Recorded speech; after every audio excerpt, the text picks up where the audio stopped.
nothing, man.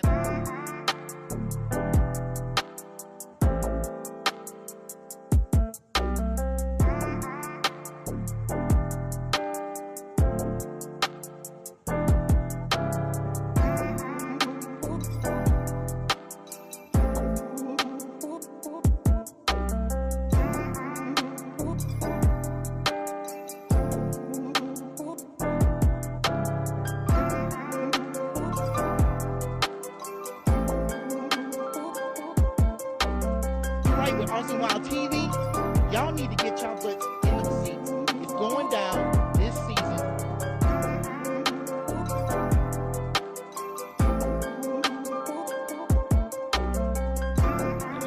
Man, I heard you was here. I was sitting over here stalking you over here on the side. I was like, you know, I can't get out of here without getting this interview.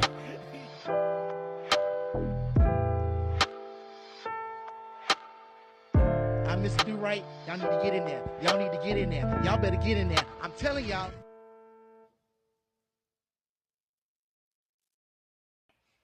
And bam, here we are. Here we are. We on. Welcome to The Topic Is. I'm your host, Kevin Stewart, Mr. Durite, if you did not know. And I knew as soon as I sit up here and hit this thing, I'm going to remember the thing that I forgot. What'd you forget? Yes, I did remember. As soon as I saw my picture, and I was like, hold on a second. I know exactly what I forgot. What's up? You're watching The Topic Is. He forgot something. He's going to go remember it.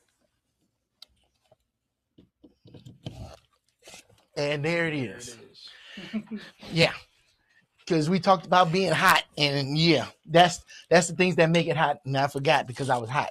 All right, so my bad. Once again, welcome to The Topic Is. I'm your host, Kevin Stewart, Mr. Durite. If you did not know, bringing you the hottest hip-hop and R&B artists in Austin, Texas, for your viewing pleasure, June 27, 2026, Rhythm and Rise Live. 36 hip-hop and R&B artists will be performing for your viewing pleasure for 12 hours. Free of charge to you. Not free to me, free to you. And they will be delivering that performance right into your living room. Right into your eyes. So if you want to see all of that, subscribe or follow me on TikTok. Follow us and subscribe on YouTube. Follow us and on Facebook, Instagram, even Twitch. We are on Twitch. Ain't nobody watching us on Twitch, but we there, goddammit. All right. And tonight we got our guest. Let's just jump right on into it. We sit down with Austin's hip hop artist who's been building his own lane in the alternative rap space. His sound mixes humor, honest storytelling, and creative production. The kind of music that turns everyday thoughts into songs you actually want to play back.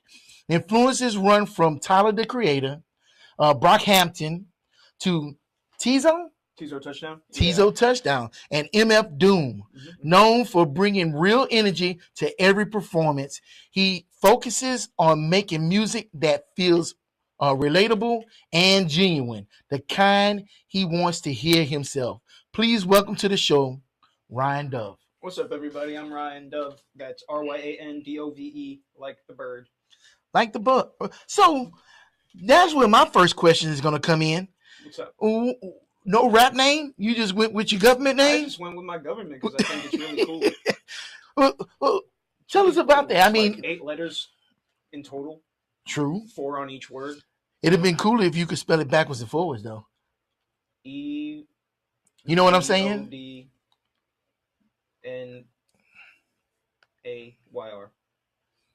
No. I'm sure you can spell it back. I mean, if you write it out one way. Like race car. Yeah. Okay. Yeah. I mean, congratulations. You spelled your name backwards. That's pretty good. All right, we're getting off to a good start here. All right. So I'm going to ask this first question. I'm going to just start right from the top. What does your music say about you that you don't say out loud? Shoot. I remember watching these interviews for the other artists that are on here, and you asked the same question, and I was like, how would I answer that? And I think, I don't really say anything that I don't live. You know what I mean? So I think just like if you want to get to know me, that's just listen to my music. You know, Okay. like I feel like there's not really anything that I don't say about myself that's not also in the music. You know.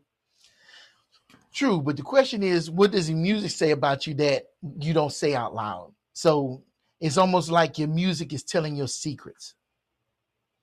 Mm. I'm not sure how I would answer that. Give me a second. Okay. What would my music say about me that I don't say about myself? Um, I guess that I think kind of pretty highly of myself, but I don't really like go around saying it all the time. Okay. Oh, okay. So your music shows the confidence that you have that you don't really put out there for people to see. Yeah, I would say that's a Okay. good way to put it. All right. So with that being said, is there a Ryan Dove persona that you put on when you get on stage No, it's and take off just when you get off stage? not really. It's just a little more amplified because I have a microphone in my hand, Mm-hmm. and I got to keep people entertained and stuff. So I guess it's just like me, but turned up to a 11. couple notches. Yeah, a couple notches, maybe 12. Okay. Okay. I get that. It's like it's like a bass signal, but then you run that bass signal through an amplifier, Mm-hmm. and now Right, you right, got right, this right. Yeah, rumble. yeah. Okay. Okay. Fair enough. I feel you on that. All right. Bear with me. I'm producing and being in front of the camera at the same time. So we're gonna work our way right down the list. How about what version of you shows up in the studio versus real life? Almost kind of the same question, Almost but kind of the same question. Yeah. I just when I go to the studio, um, before I'll like listen to like hype music to keep me hyped up, so that when I'm recording, that shows through. Um, but yeah, I just try to come prepared with all my thoughts and all my writing, mm-hmm. and just lock in and make the most out of the studio time that I have. Okay. So you don't do that in real life? Well, yeah, but just like in the sense of a studio, like because you said what version of me shows up to the studio, and it it's just Yeah. me, like I just feel like I'm me all the time. But that's what's interesting. For since you don't have a rap name and your name is like there's none of this extra stuff. Right, This yeah. is just you. It's not really, I don't try to do a persona because like I don't know how to do that. I don't know how to be anything else but myself. That's the easiest thing to be. Yeah. It's hard being somebody else. Hmm. And you don't want them problems. No. Because even though I have a persona, Hmm. right now I'm Mr. Durite. Hmm. When I opened the door, I was Kevin Stewart. Right. But I introduce us both because at 1 second you'll see Mr. Durite, and the next second Kevin Stewart got here. Usually when stuff go wrong, it's Kevin Stewart. Everything go right from Mr. Durite. Yeah, it's Yeah. Mr. Durite. Kevin Stewart forgot to turn them lights on. Mr. Durite fixed it. Yeah. That's how it is. Good job, Mr. Durite. I try my best. Kevin probably tries his best too, but Kevin dresses Mr. Durite. okay. I get help. I don't cut my own hair. Kevin Stewart cuts my hair. Yeah. What do you think R&B and hip hop is missing right now? Authenticity. A Hmm. lot of people. You feel like there was authenticity in it before? Well, it's certain artists for sure, Okay. but there's a lot of artists, like all the artists that I listen to, I feel like are kind of like being themselves all the time. Obviously, everybody has like a little bit of a persona they put on because you got to stay entertaining to the Right. to the masses. But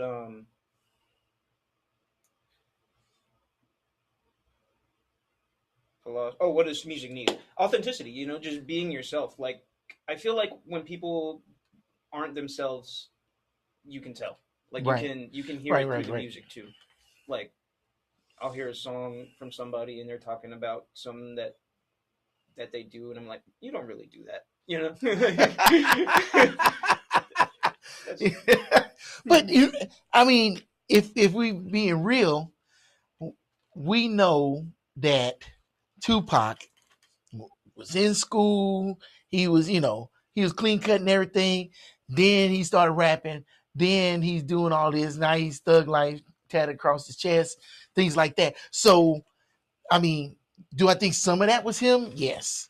So I think he was authentic. I don't think all of that was him. Right. You know what I'm saying? Right. But when you listen to the music, you felt like it was all him. Mm-hmm. So, and I'm not. What you think is what you think. I'm just having a conversation with you. But yeah, I don't think there was a lot of authentic people back in the day either. Unfortunately, right. I don't think the fat boys was really just going to buffets and eating them out. I don't think so. Or Run DMC was on the corners running shit. I just think there was a bunch of kids that got together and made some music, and they did something that sounded good and people liked, and they ran with it. Even some of these love songs, I just feel like it's just somebody handed them some lyrics and they sing really good to where they get an emotional response out of us, and then they roll with it. I hear what you're saying though. Mm-hmm. And it feels like today is lost. I just think that they're just doing what has always been done. Right. Right. Yeah, it's like them turned up to 11 also probably. Yeah. And yeah. like another thing that I think is also missing is just like fun. You know what I mean? A lot of people just take themselves too serious. Yeah. And I don't think that's, well, I mean, I wouldn't say I don't think that's cool, but I think it's just kind of boring, just like people acting too serious, taking themselves too seriously. I just think music's missing a lot of silliness and whimsy. Now I blame NWA for rap because when NWA came out, before that, man, it was party rap and everybody having a good time. You ever seen House Party with Kid Play? Oh man, Party. I remember that. Mm-hmm. That was cool shit, right? We up there dancing, having a good time. Nobody was fighting. There was no guns coming out. And then NWA came out, all black, gangster this, what blah this, blah blah that. Next thing you know, everybody was doing it. It caught on, and now rap is serious. Now you got to be hardcore. I mean, we had MC Hammer dancing with 50 million people on stage, and then he went gangster rap, and it was like, what happened? So that's what I blame. But I 110% agree with you that the fun, the levity, like I said, the Fat Boys. It was fun to hear the Fat Boys rap about fat stuff. It's like we love watching Kevin Hart do comedy, and all he tells is short jokes. We still laugh. It's still enjoyable, and he's still rich from it. Yeah.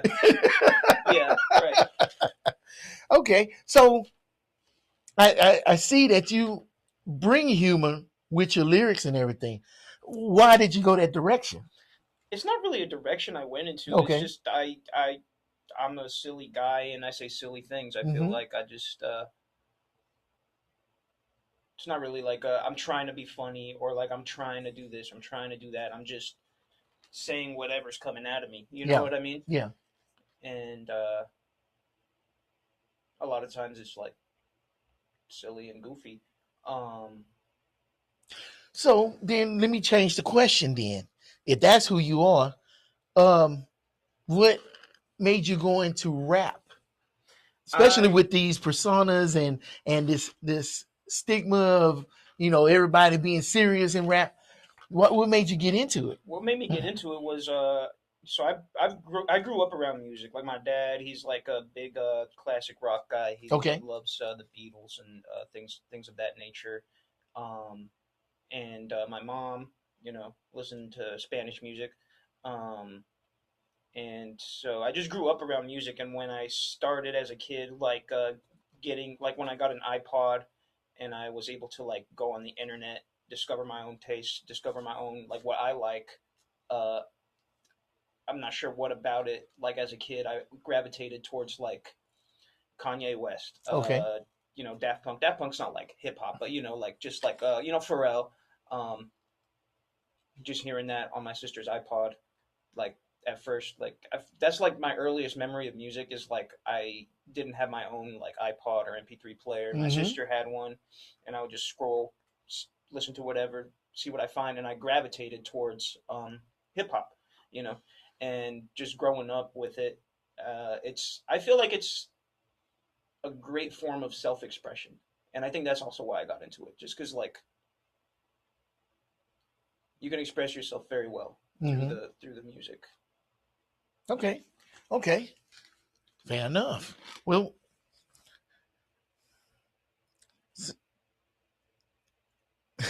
how do you balance staying true to your sound while staying evolving? And Staying true to my it's sound. evolving something that you want to do. Well, I don't want to sound the same forever and ever, you Okay. know. So what how do I balance staying true to myself and evolving my sound?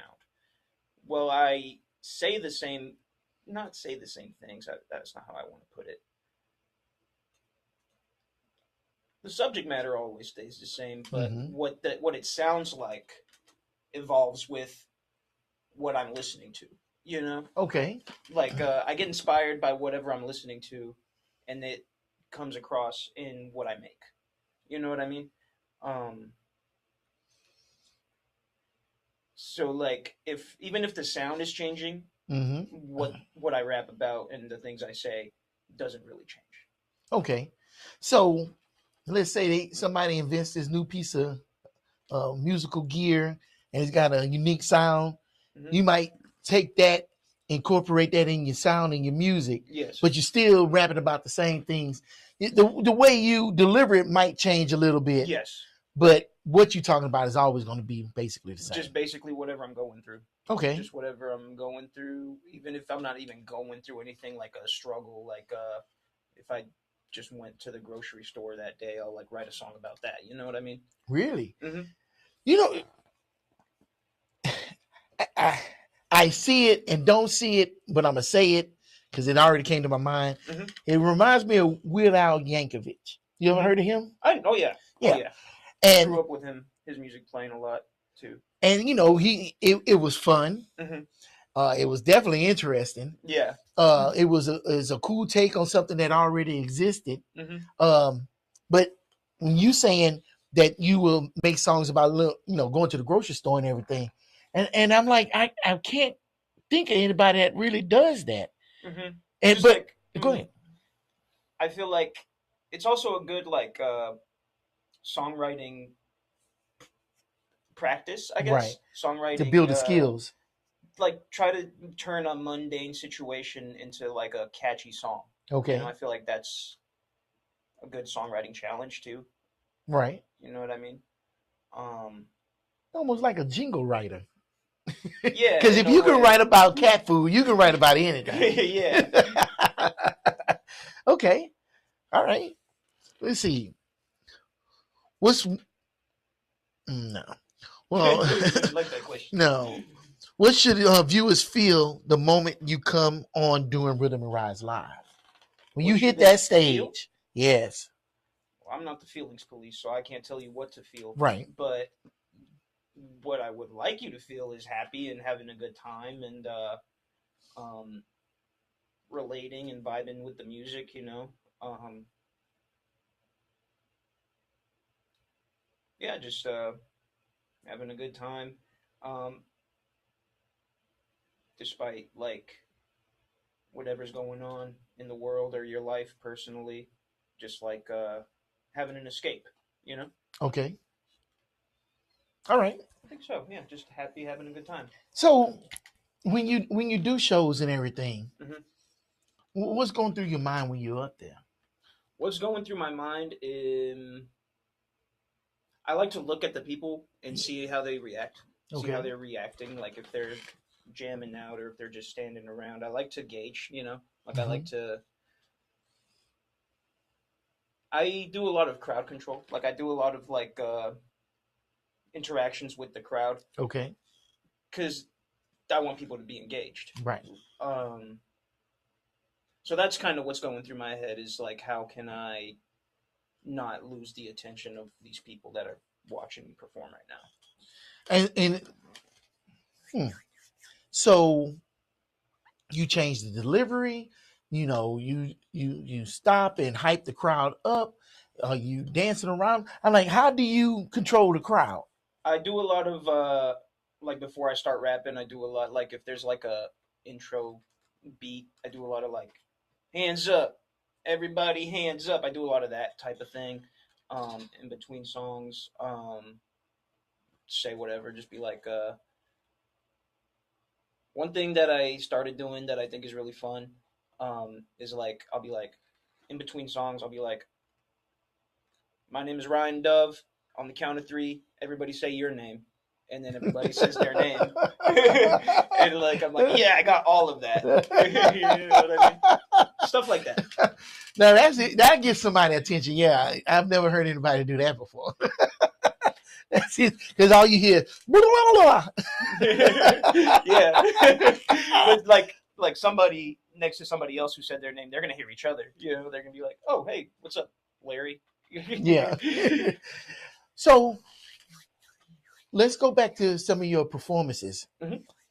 Let's talk about how did you deal with, like, say, your worst performance? I feel like, well, is that normal? Uh, Sorry, everything just like went yeah. dark, but I'm sure it's still streaming. It How did better I be. deal with like my worst performance? Is that what the question was? Yeah. What the world? Let's see. There we go. Yeah, All right, we're back up. It's never done that before. Go ahead. Your computer was bored. It said, "This guy I didn't. sucks." He said that. I ain't say that. No, he didn't say it. The computers did. But yeah. How did you deal with like a performance that you felt was not going well, or the crowd wasn't receiving you the way you wanted? Any performance that I felt like, oh, that was the worst one, or like that was not good, is because there wasn't a lot of people there, Mm-hmm. and I didn't really get a lot of feedback. Right.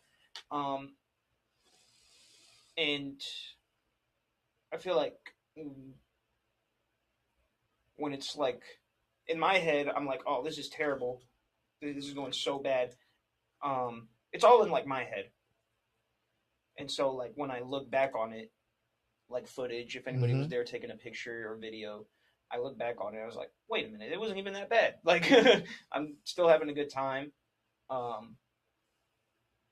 Maybe the energy was a little low, but yeah, I'm still having a good time. And if I did something that I'm like, oh, I shouldn't do that again, I just learn from it, you know? Right. Like just like take whatever you think is the low parts or like the worst parts of the performance and just improve on them or not do them. Okay. You know what I mean? So tell us about one of your best performances. I think my best performance had to be South by Southwest, this past South by Southwest. Okay. I had a 10-minute official slot. And that was incredible. Like, what I did was I took like the best section of like my best songs, and I put them all together into like I was able to perform maybe like 6 or 7 songs in the span of 10 minutes. Wow. Okay. And everybody was engaged. Everybody was doing the hands up thing, and just like that's the biggest crowd I've ever seen of people. Not in my entire life, but me performing. Right. You know what I mean? And no, that performance is just gonna live in my memory forever. It was such a good day, such a good week, and the performance was amazing. That is probably like my favorite performance of all time. And then there was one at the Mohawk for my album release party that was really good too. Okay. But yeah, those two are probably like the ones that are gonna live in my brain forever. All right, and you try to recreate. So you talked about your worst performance and hardly anybody was there, do you perform like it's a million people regardless? I try to. Yeah. I try to, but there's certain moments like when there's like 5 people there, my energy is not the same as if there was like 15 people there. You know what I Okay. mean? And also, the sound system is really important to me. Like if the sound isn't good, I get kind of thrown off, Okay. and I'm like, oh, this is not going good, and I'm just like, I get into my own head, and that will sometimes come out into the performance where like I'm a little bit lower energy than I would normally be, but then I'm just like, wait, okay, I'm here. People are watching me. I gotta just keep it going, keep it. Now I have to pick your brain. Mhm. So you said sound system. What about the sound system that kind of threw you off? Um, so I've done shows in places where the mic is peaking, like Okay. everything just sounds scratchy and bad. The beats, the bass sounds like farting in a shoebox. You know what I mean? Oh wow. I just got a visual of that. Like what? Okay. It's more of an auditory vision. So the better the sound quality is, the more you get into it. Yes, the more I'm like, oh yeah, this is sick, and like I get into it more. Yeah. So with this event, I focus more on the audio than I have the video because audio will break you. Right. If you can't hear, you can have 4K video, but if nobody can hear what it is you're saying, you can't hear the music, you can't hear somebody speaking, they will cut that off as quick as possible. Right. Not to mention, I've been to a lot of shows and I'm listening to this and I'm like, God, this sounds awful. Yeah. Yeah. And the biggest thing for me, if you got somebody on the stage performing and I can't understand what it is that they're saying, it's the worst. I'm out of it because I'm just there in a place that's really loud. Yeah. So I'm taking that for me really seriously. I want you to be able to have your best performance in an environment where you can have your best performance, and then I capture that best performance so it will always live out there. That's what I want to do. That's what's important to me, in that order, right? So when you bringing that up, it's like I'm listening to you wholeheartedly, and after the show, I'm gonna play it. I want to get your opinion, see if I need to do some tweaking or something, or if I'm missing anything, like turning on the goddamn lights. Okay? Damn Stuart. All right. So if you're just tuning in, he forgot to turn on the lights earlier. Hey, you ain't gotta remind him of that. What's the truth about your journey that fans wouldn't expect? Truth about my journey that fans wouldn't expect. These are good questions that nobody's ever asked me before. And the funny thing, you already heard these questions. I didn't hear all of them. Okay. I've only heard some of them. I've only heard I watched like the first 10 to 15 minutes of like each one. Okay. Just to see how I was gonna be. I get it. Just to see what kind of questions I was gonna get, and I did not prepare at all. But you can't prepare to being yourself. Yeah, exactly. If you fail this test, we're gonna have to talk about this. No child left behind. See how I didn't even answer the question, and I forgot what it was. What's the question? Okay, the question is, what is the truth about your journey that fans wouldn't expect? Fans wouldn't expect. I still don't know how to answer it. Truth about my journey that fans wouldn't expect.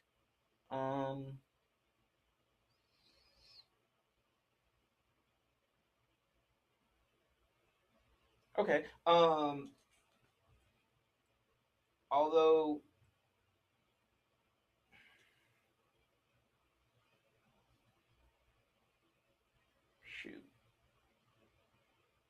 truth about my journey that the fans wouldn't expect. I'm really stumped. It hasn't been easy, but I don't think anybody expects it to be easy. You know what I mean? Well, how was it hard? Tell us how it was hard. It's like still like hard. Like currently, like balancing, like this is what I want to do with my life, you know. Okay. But I'm not always making money and stuff like trying to survive. Like I need to pay rent. I need to Oh yeah. buy You some still stuff gotta to eat. eat. I Yeah. gotta eat. You still need gas to get where you need to get to. Yeah. Life Um, still be lifing. yes, and it's hard to find that balance sometimes. Like for me personally, like I have to go to work. I have two jobs. I work at a movie theater, I work at a restaurant. Hmm. And it's hard finding the balance Oh like yeah. between two jobs, still trying to make music, still trying to go do shows all the time. Um yeah, and that's the hard part about it all for me is just finding a balance and not getting burnt out. Okay. Yeah, because you burning the candle at three ends and it's only got two. Hmm. So you got two full-time jobs? Um pretty much. I work the schedule to where like I don't do them both on the same day. Mm-hmm. Um but almost every day I'm Working. working.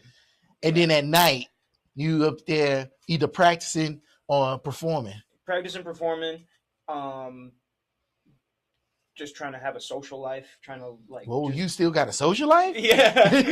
Yeah. Like what? It's hard. It's hard doing all these things and I don't find a lot of time to sleep. I don't find a lot of time to like lately I've been trying to work on this album. It's been hard to find time to actually like sit down, Mm-hmm. work on it so I can get it done. You know what I mean? I've been like working on it here and there a little Mm-hmm. bit in between doing shows, working, trying to have a social life. And, you know, it's hard. It's hard. Well, It it's is hard. a lot.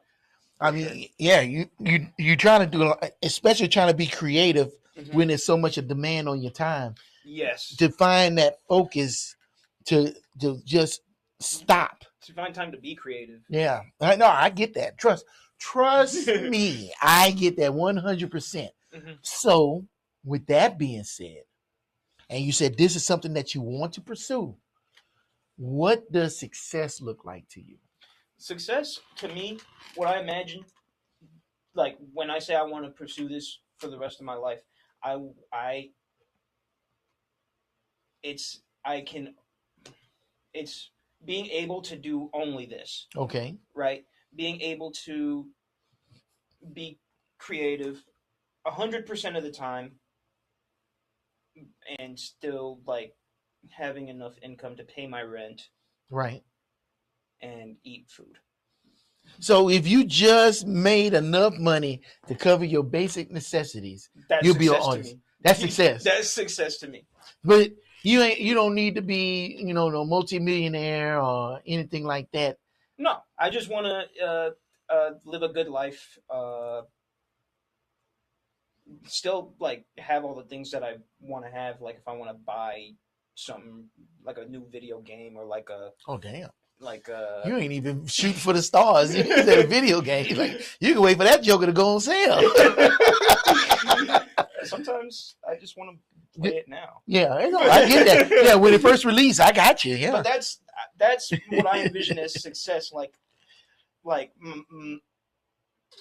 being able to be creative all of the time and still being able to stay afloat. okay. So I'll be remiss if I don't ask this question. If that easy life doesn't come and you got to keep grinding like you're grinding now, Mhm. would you be able to continue being an artist Oh, and, yeah. and creating? Oh yeah, I could be homeless and I'll still be rapping. You know what I mean? Okay. I mean, hell, you probably do pretty damn good. Instead of just holding that sign, you get out there and start rapping. Yeah. Yeah, you might do pretty good because I've noticed people with signs that say, "Hey, I need a quarter to catch my UFO," do really good Yeah. compared to somebody saying, "Oh, I'm down on my luck." So, hey, you might have something there. Yeah. It was that homeless guy that got was singing out in the streets and he got a record deal. Wow. Yeah. I know this guy. This one guy. I remember seeing a video. He was homeless and he had like a radio voice. Like he just had like a radio announcer voice, and like now he's in movies and stuff. Like I saw him in Marty Supreme recently, and like that's a guy from YouTube that had a cool voice. Yeah. I mean, yeah, anything can happen. So I'm with you, and I'm glad that your success is not just money, because there's a lot of people out there that just do music for money. No. And you can tell when you hear it, you know, and you can tell if somebody loves it when you hear it. So, and you're going to get a chance to hear it June 27th on Rhythm and Rise Live. And you're going to hear all that soul and passion coming from him, because he put everything in it. And he working 2 full-time jobs. Y'all better like this shit. Because, boy, he doesn't want to start a 3rd job. So let's come on, let's get this boat going. And I'm going to stream my music so I can buy a sandwich. Yeah. Well, don't stream it on Spotify, because then you ain't going to get that much money. No. So let me ask you this. Stream it a bunch of times on Spotify. I seen a video somebody put out, and they said that they sold one of their albums after a show, and they got more money that one night selling that album than months of being on Spotify. For sure. Like I've sold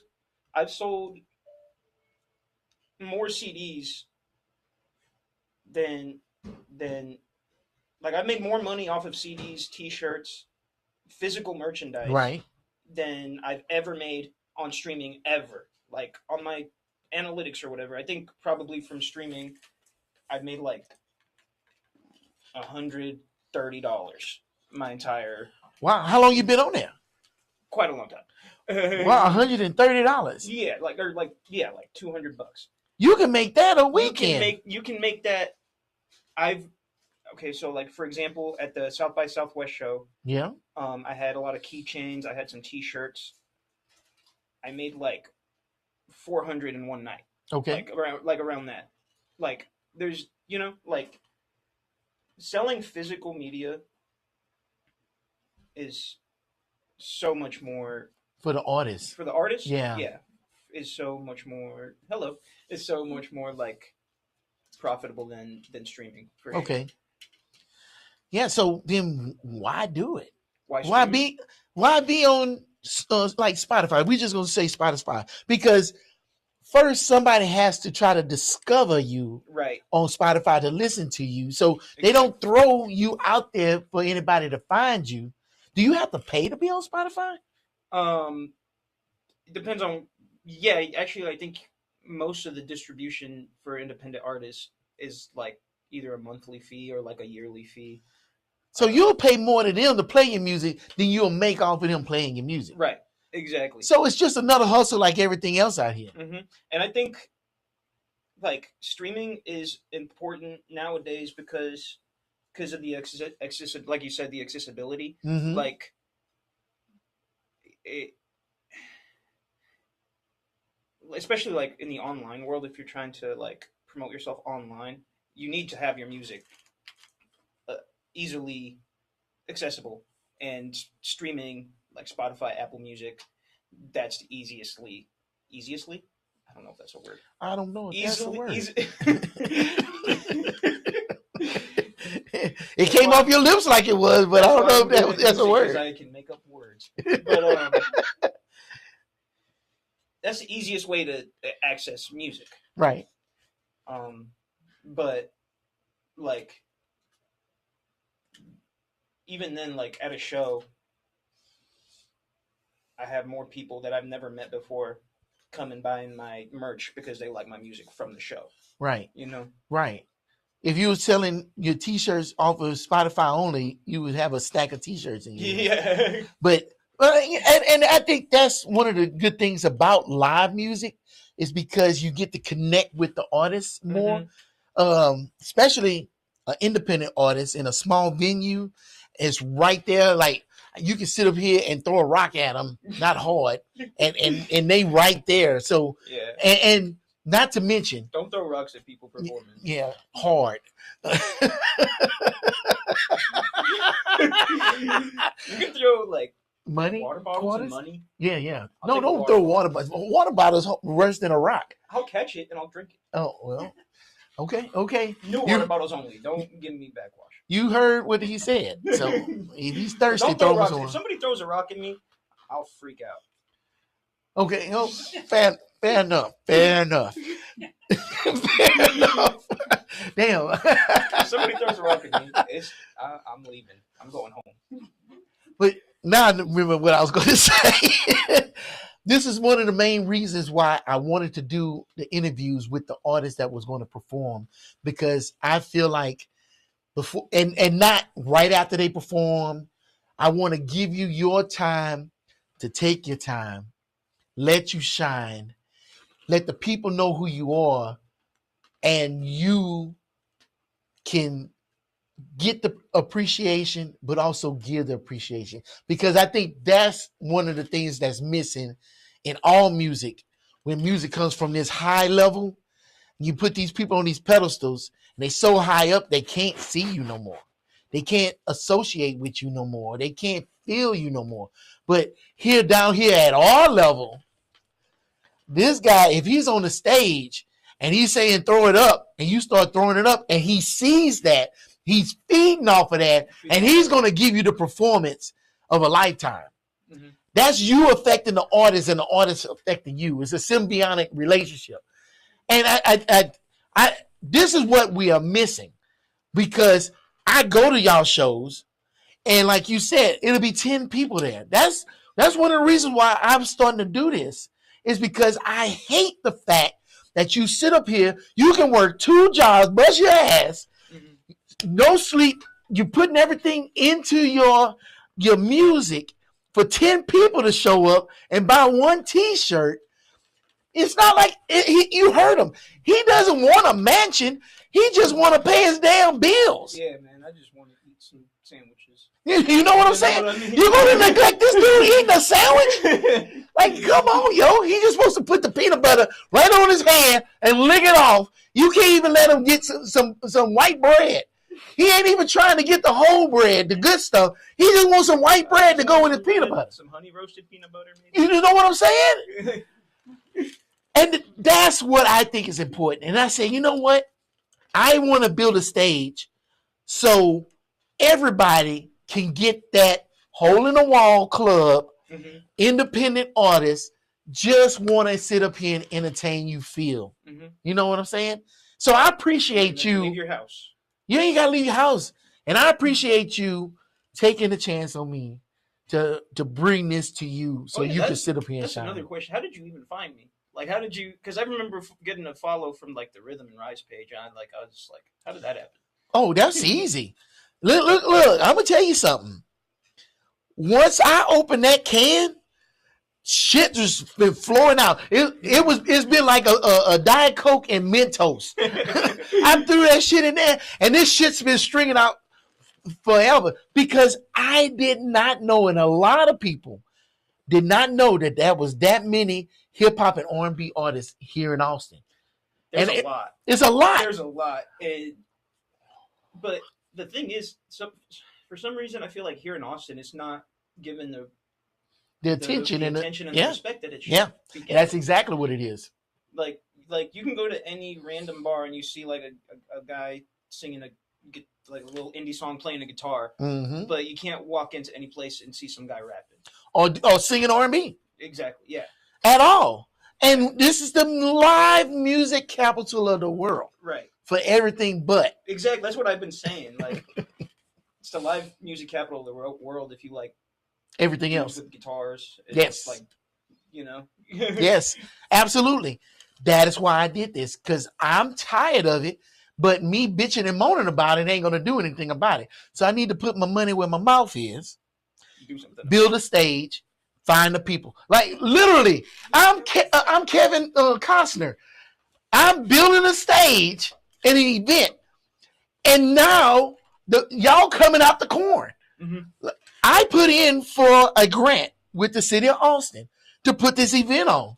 And you know why I didn't get it? They said it would have been nice to have the artist on there that was going to perform and where you going to do it at. Well, shit, I need the goddamn money first so I can sit over here and do it. Yeah. And so when I didn't get it, I said, okay, I know what I need. I need to build a stage. And as soon as I did that, Rhythm and Rise Live came out of it. Mm-hmm. Next thing you know, I found you coming out the coin. Mm-hmm. So thank you for coming out the coin and being on the stage. Of course. Yeah. Of course. And then it's a cool idea, very cool thing that's going on, and so I wanted to be a part of it. Plus, I don't want to do what everybody else doing. Mm-hmm. Anybody can go. Like, I could have took my money and found a venue, and we could have sold tickets and everything, and then I'd have been mad. You'd have been mad if 10 people showed the fuck up. Yeah. You know what I'm saying? Well, at least with this, we had the opportunity for people to watch it live, right? People to watch it live, and the fact that it's recorded, you get content out of that. And it's always going to be there. Mm-hmm. So you could always direct people to it. You'll have access to that footage so you can promote yourself. And when you promote yourself with it, you promote this, and then we trickle that down to other independent artists that's trying to find a stage. And, you know, and now we have more eyeballs that say, oh, I like this Rhythm and Rise Live thing. I'm going to check out what they got next. Mm-hmm. And now another artist can come up and get, like even with this, how many times have you been interviewed? Like 4. And some artists never. Yeah. So here's this opportunity. Literally. And I'm not some hard-nosed freaking, I'm not damn, I can't think of his name. Something A. Smith. That be on ESPN and he be up there shitting on the athletes and stuff. Stephen A. Smith. Yeah. I'm not him. I just want to hear what you got to say. I'm just going to have a conversation with you, you know? It would be funny if you started roasting people, though. That's not me, because then you start putting a target on your back. And I'm too old and I'm too fat to be sitting up here roasting somebody. Now, if I had some money, then I can do it. If I had some Elon Musk money, I'd be shitting on everybody, right? But, I can't do that. All right. So, last question. What is it that you want everybody to know about you? I want everybody to know that I am just a cool guy doing whatever I feel like doing all the time. And I want people to know about Rhythm and Rise on June 27th. Is that right? Yeah. June 27th. 12 hours. 12 hours. 12 hours. And I want somebody to watch all 12 hours. Oh, I will. Well, I'll be there whole 12 hours. That's not going to be here. That'll be cool. To watch all 12 hours. That'll be cool. If somebody watched the whole 12 hours with me, because I plan on being on there the whole 12 hours, I'll give them a prize. I'll buy you a taco. Shit, a prize and a taco. Look here. Look here. Now, that taco might be stale by the time we get to Alaska or something, but hey, you're going to get, and it'll be an authentic Austin taco, which are not bad at all. It depends on where you get them from. But True. Anyways, more stuff that I want people to know about me. Yeah. Is I'm just I'm out here. I do shows all around the city. I like having a good time, and I like people that also like having a good time. So. Okay. Yeah. And you got anything coming up here soon? I got a show. So many shows. I got a show on the 21st of May, which is this month. Yeah. It's going to be at Swan Dive. I got a show on the 24th, I believe it was. Memorial Day. Whenever Memorial Day. Monday. Memorial Day. Mm-hmm. I got a show at the 13th floor. Got Rhythm and Rise coming up. I got a show in Houston. I just do shows everywhere, all over the place. So man, you book me for a show, I'll probably do it. Wow. All right. Yeah, get yourself out there. Shit, ain't nothing wrong with that. All right. I appreciate you coming in. Thank you. Man, this has been a really good interview. Thank you for joining us. Thanks for everybody's social media except for Instagram. Thank you, TikTok up there. They've been hanging with us since before we started the show. If anybody's actually watching live and you don't know who I am, my name is Ryan Dove. You can follow me on all over the place, mostly Instagram. My Instagram is Ryan Dove with 3 E's because I can't get the one with 1 E. Somebody else has it. What about the dove with a backwards 3? Well, not a backwards 3, a 3. Just a regular 3? Mm-hmm. I don't like it. Oh, fair enough. Okay. There it is. I like 3 E's. Three E's. Okay. Ryan Dove with 3 E's and an underscore between Ryan and Dove, right? No, it's just Ryan Dove with 3 E's. Okay. Got you. And I appreciate you for joining us today because there's a million videos out there that y'all can be watching. But y'all chose to watch this one. And I and Ryan appreciate you wholeheartedly. And look out for us. I appreciate you guys too. Rhythm and Rise Live, June 27th from 2 p.m. to 2 a.m. 36 hip-hop and R&B artists from the Austin area here to entertain you. Be on the lookout for it. Yeah, we're going to be live. We're live on YouTube. Yes. Instagram. Yes. Twitch. Yes. Twitter. There's no Twitter no more. I don't know if they have like a live thing. Yeah. No, we ain't on Twitter. We're on TikTok. TikTok, yeah. TikTok. And we're going to be on Austin TV. Public Access. Public Access. Yes. Channel 1. No, I think it's channel 16. Channel 16. Whatever channel it's on. Tune in. Sorry for spreading this information. Don't worry about it. We used to it these days. All right, y'all. Until next time, I'm Kevin Stewart, Mr. Durite. If you did not know, and just next time, peace.